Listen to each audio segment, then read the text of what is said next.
găleata. De nu știm ce trebuie să vedem, că nu ne-am informat. E atât de frumos. Wow! E wow! Copiii mei zăpăciți sălbatici s-au băgat în cascadă.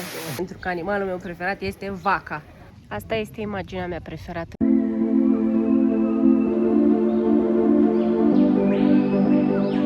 Hello! Începem călătoria asta cu un răsărit de soare foarte frumos.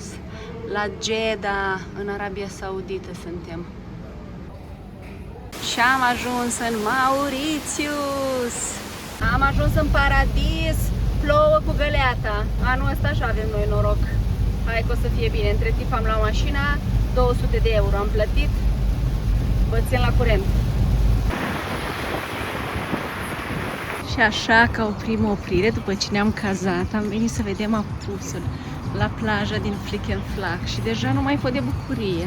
Sunt oameni care fac yoga, sunt oameni care dansează, care se filmează. Nu mai pot de fericire. Îmi place!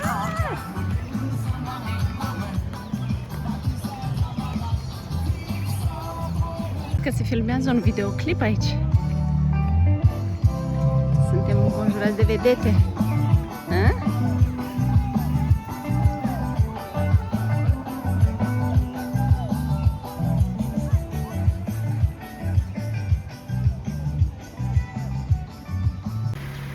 Și aici stăm noi, la Ocean Pride. Noi aici stăm la Rose.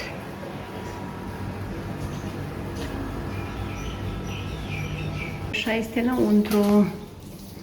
Jos avem salon, urcăm la etaj.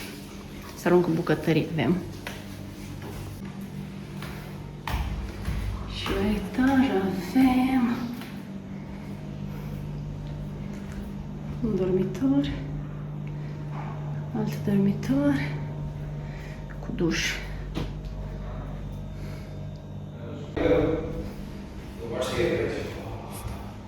Mai avem un dormitor, al treilea.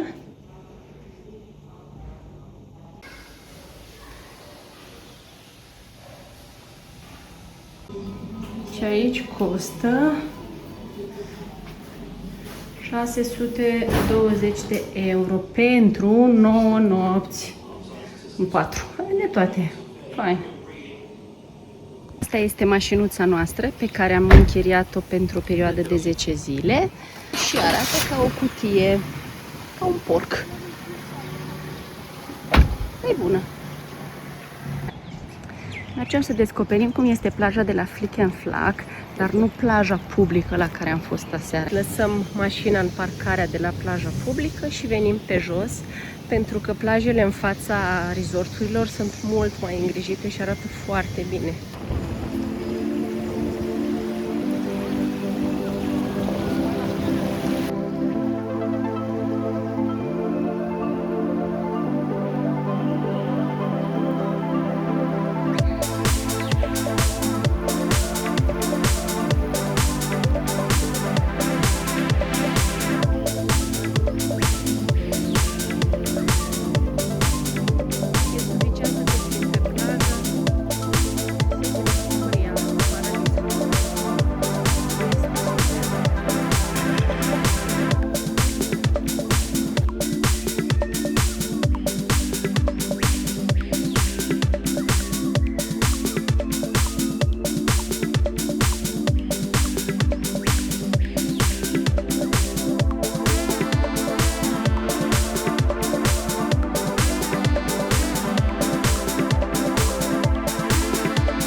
Astăzi nu e foarte mult soare, deci am hotărât să facem o excursie la Șamarel, la dealul cu 7 culori.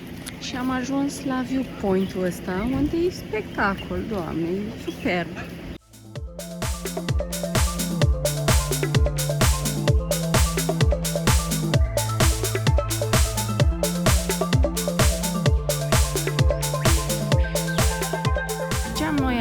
către dealul cu 7 culori, am văzut o casă care e cu fundul în sus. Ați mai văzut așa ceva?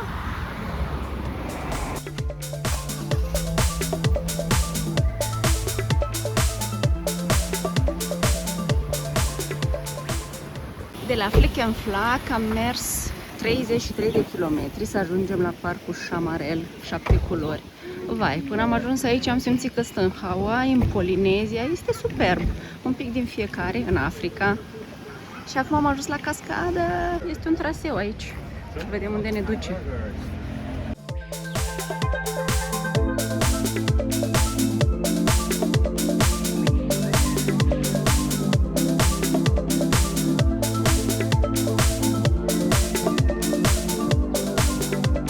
Trec cu bilet, se scanează și deja am ajuns. Aici sunt cele 7 culori. Mă așteptam să fie totul mai sălbatic, dar este foarte bine îngrijit tot. Amenajat, este un bar, un restaurant, ne luăm o prăjitură, un crep. E foarte frumos aici, vă zic.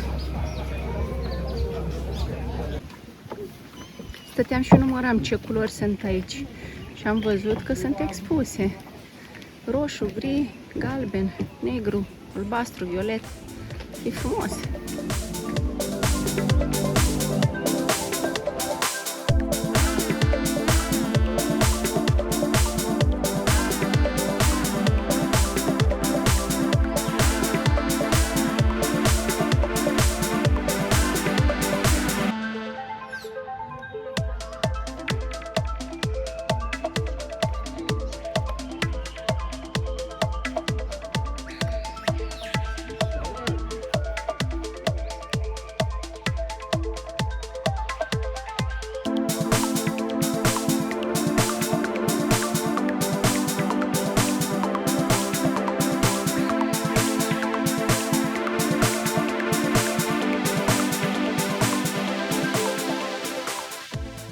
Deci acolo e dealul cu 7 culori și aici în vale sunt broaște țestoase, gigante, care au, cred, 200 de ani. Noi le-am mai văzut în Seychelles. E impresionant cât sunt de mari și drăgălași.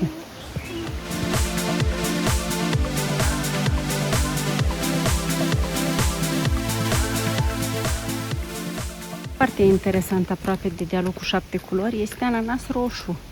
N-am mai văzut. V-am zis eu că aici mă simt un pic ca în Hawaii, ca în Polinezia. Acolo era ananas. Vedeți ce frumos e. A venit taxiul meu.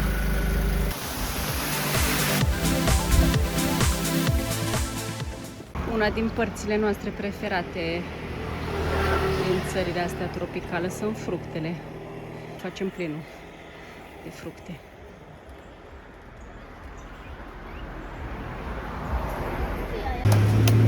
Se pregătește ceva. Vai, ce-mi place.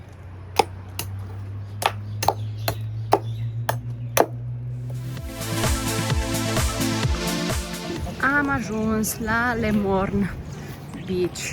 Am înțeles că e una din cele mai frumoase de pe insulă. Nu știu cum să vă explic, dar e cam paradis aici.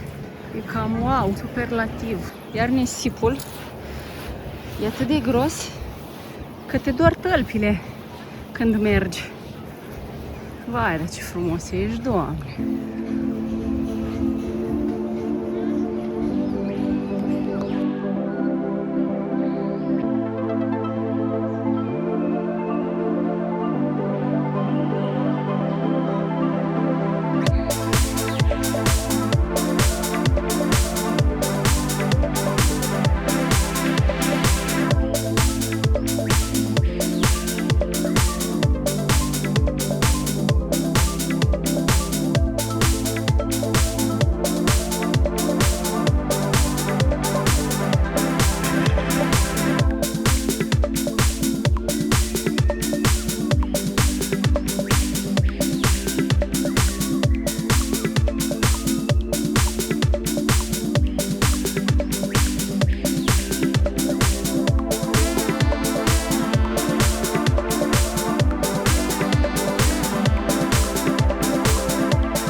dimineața, astăzi am venit la plaja Perei Ber și arată într-un fel. Ia uitați.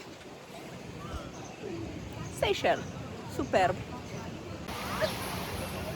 E o plajă publică în zona de nord a insulei, la Grand Bay. Cred că așa Baie se scrie. Da, e superb.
Ne-am oprit la o nouă plajă care se numește Ban Bœuf.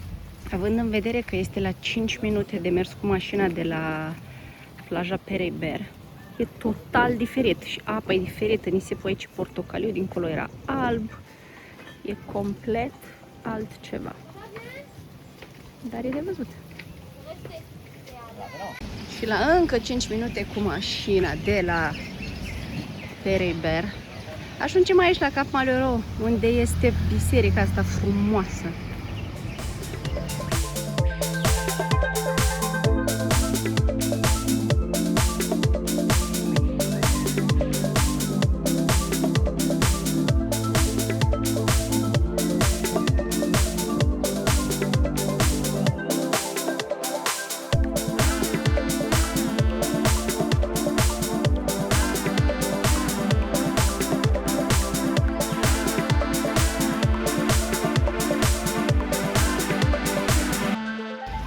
Cap Malheureux este un sat pescăresc, iar zona asta este faimoasă.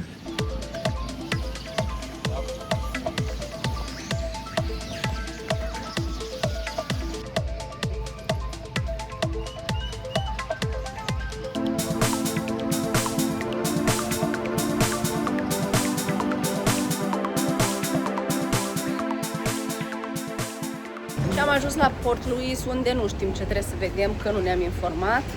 Dar am găsit un domn foarte drăguț care ne-a dat un tichet să punem la mașină, să plătim parcarea cumva, dar n-a trebuit decât să scriem la ce oră am lăsat mașina și gata. Asta am făcut tot.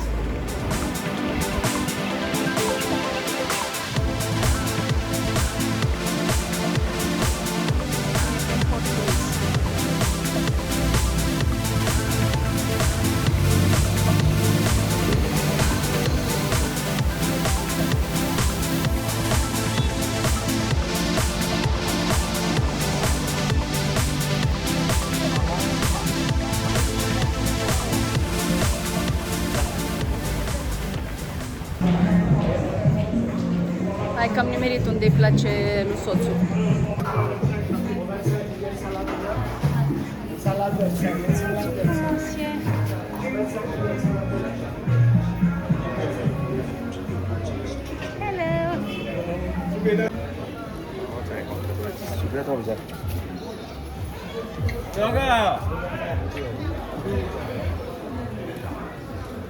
Ce bogăție aici!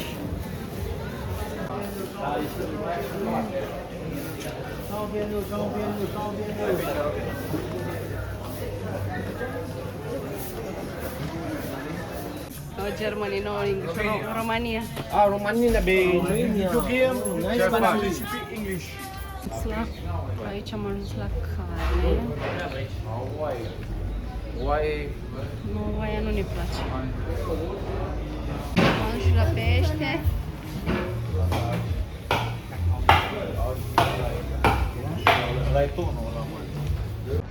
Dacă ajungeți la Port Louis, să veniți la waterfront. E o zonă frumoasă pe malul apei, unde sunt magazine, gelato, restaurante.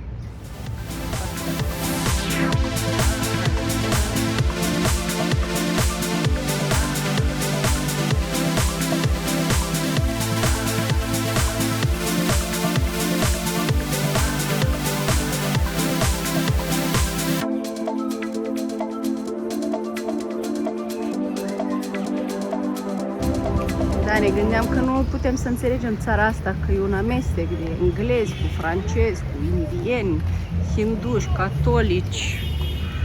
Da, e frumos per total, pentru că trăiesc frumos împreună.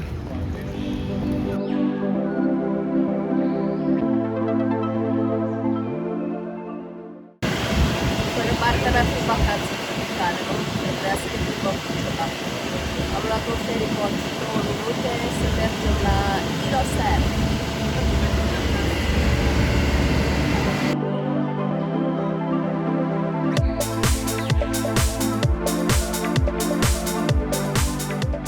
Am ajuns la Iloser.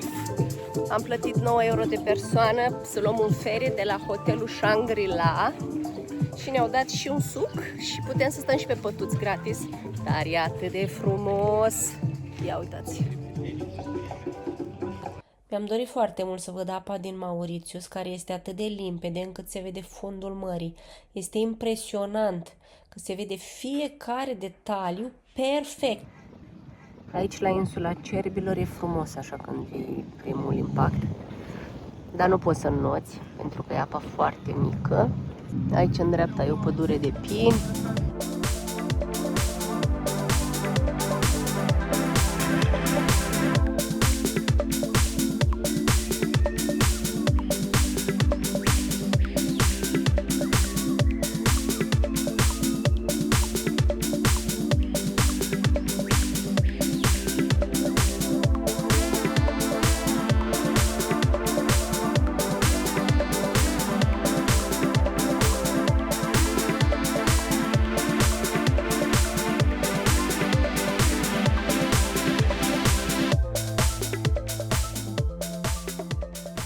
Bună dimineața! Astăzi cerul este plin de nori.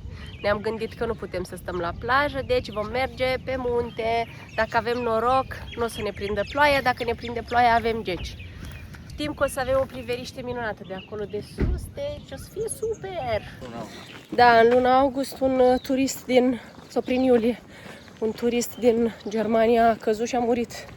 Deci noi o să mergem cât putem, nu... Intenționăm să ne întoarcem întregi acasă, deci nu o să epatăm.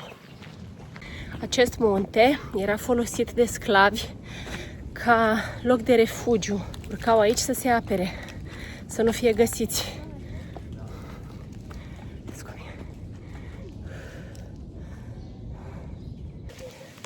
A început să plouă, dar la cât de mare e umezeala, nici nu simțim diferența. Deci e ok. Am urcat 2 km și am ajuns într-un loc cu o priveliște frumoasă. Până aici a fost partea ușoară. De aici se zice că începe partea dangereux, periculoasă, e așa.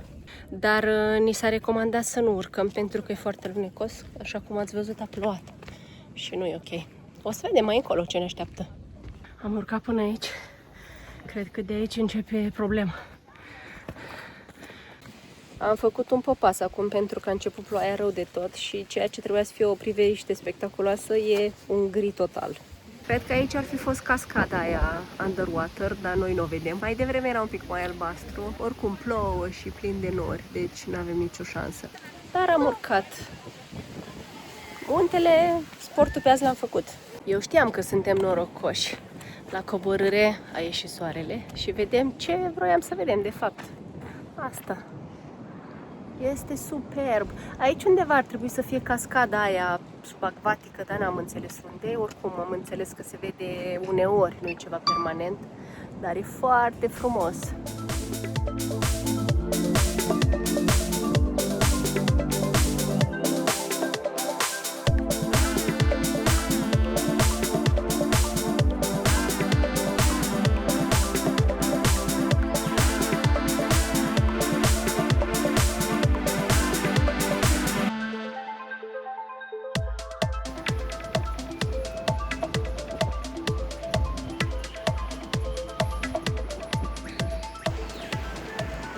ajuns la Maconde Viewpoint. Este o stradă cu curb așa în U și în fața ei este o piatră pe care se urcă și poți să faci poze de la înălțime.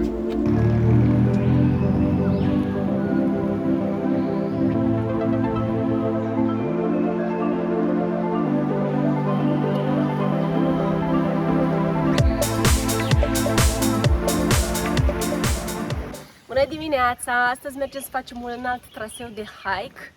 E un traseu unde ar trebui să vedem 7 cascade. Mă țin la curent. Nu se vede în video, dar e foarte abrupt. Coborâm la cascada numărul 2.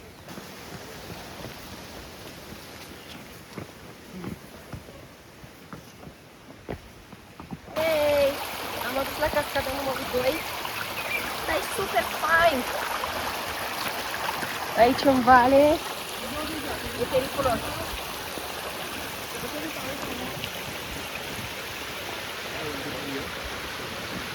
Wow! E wow!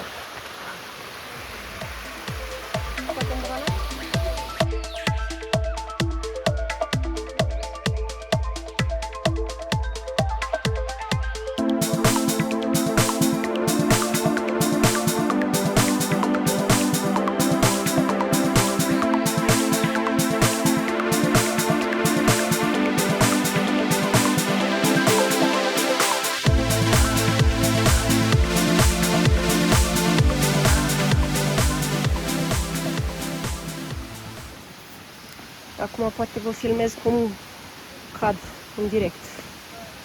Ideea e că e foarte abrupt, nu se vede video și foarte alunecos pe noroi, dar e foarte fain.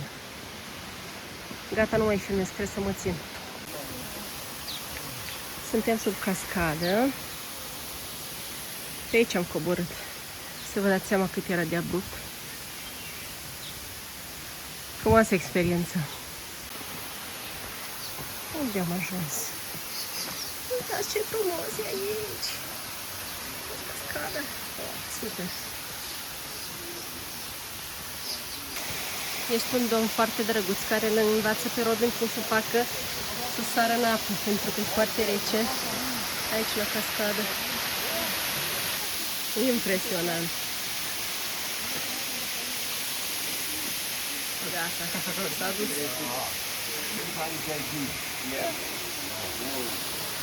A zis Robin că e foarte rece. Copiii mei zăpăciți sălbatici s-au băgat în cascadă. Dar e atât de frumos.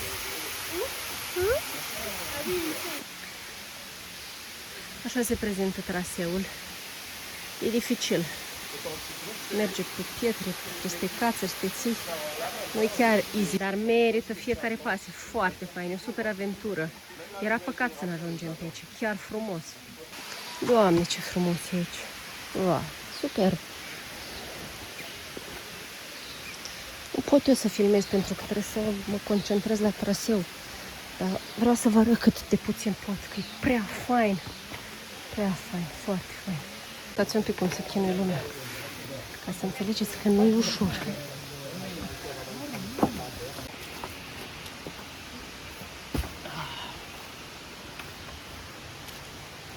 Eu acum pe unde cobor. Am mai parcurs o parte din traseu.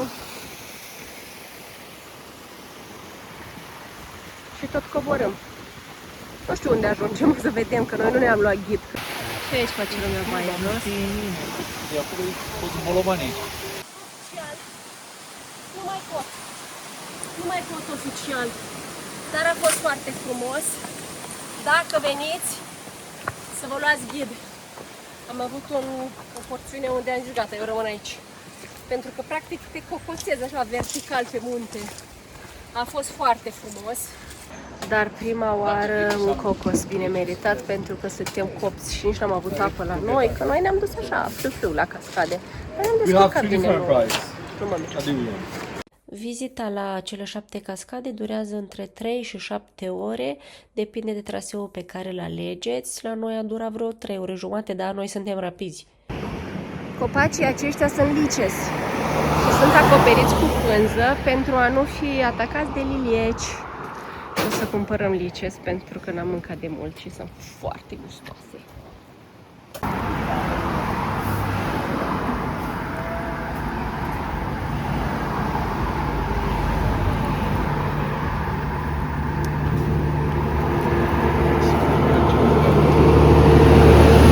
Este a doua oară când venim la restaurantul ăsta, Rib and Reef. Mi-am luat un cocktail de creveți. Aici este pește cu sos de tomate și măsline. Robin și-a luat niște creveți gratinați, spectaculoși.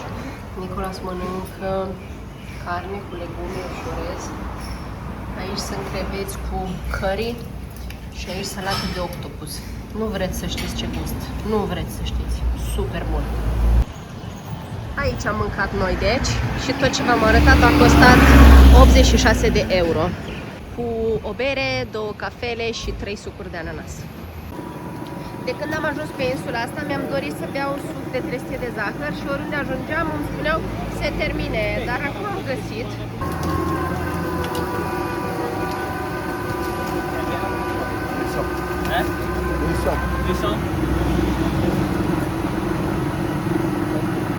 În dimineața asta am venit la Ganga Talao, care este cel mai mare templu hindus de pe insulă. Am fost întâmpinați cu muzica specifică, clopoței.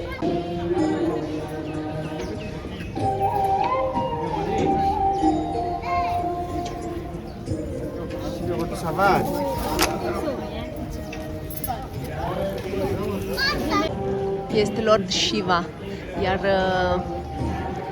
domnii ăștia din față fac ritual la turiștii care vor de binecuvântare.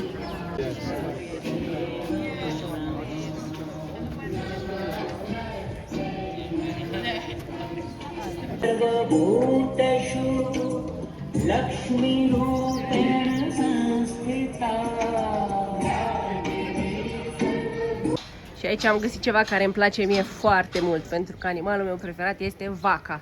Am găsit o vacă frumoasă.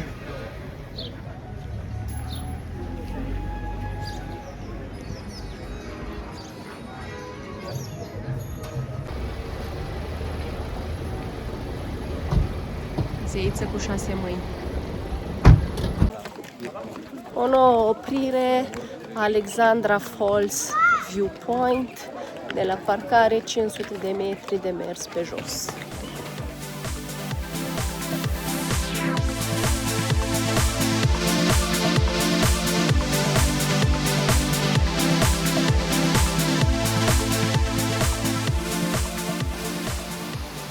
Acolo e cascada și în dreapta se vede foarte frumos plaja cu Oceanul Indian. Acolo e plaja Belombre. Aici e viewpoint-ul și aici este o pădure foarte frumoasă cu niște copaci ciudați, foarte interesanți.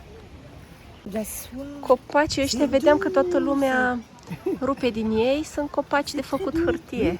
Așa se cheamă, copac hârtie, mi-au spus. E foarte moale. Uitați, foarte faine, foarte faine.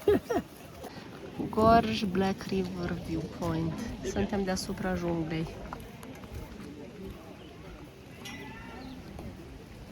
Am ajuns la fabrica de rum Chamarel. Aici costă 650 de rupii de persoană, cu ghid și cu tasting. Miroase alcool.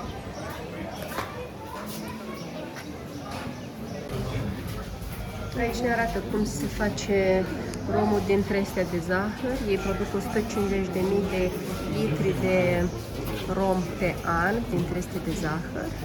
Am ajuns la partea mult așteptată, gustarea. Lumea e fericită. I love you. Țuică.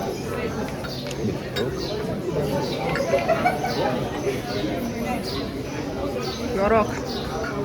Noroc.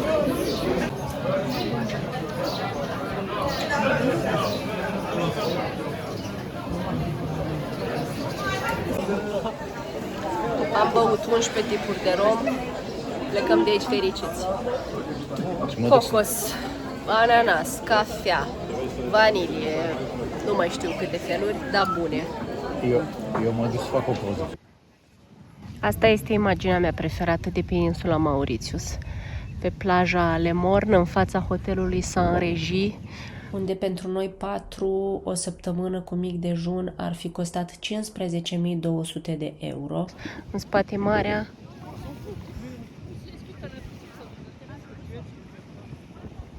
Și în față e spectacolul ăsta al naturii, muntele cu palmieri, cu nisip, e perfect, este foarte frumos aici.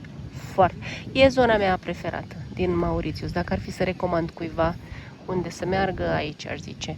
Dacă aveți bani să stați la resort de 5 stele, felicitări, veniți. Dacă nu, faceți ca noi, închiriați o casă, o vilă, un apartament, ceva și veniți aici cu mașina. E prea fain. Și un alt restaurant unde am mâncat foarte bine este Wapa La Pam, la Le Morne. Foarte bun totul, foarte bun. Dragii mei, aceasta a fost călătoria noastră în Mauritius, 10 zile. A fost foarte frumos pentru că sunt foarte multe lucruri de făcut și foarte multe lucruri de văzut. Să veniți!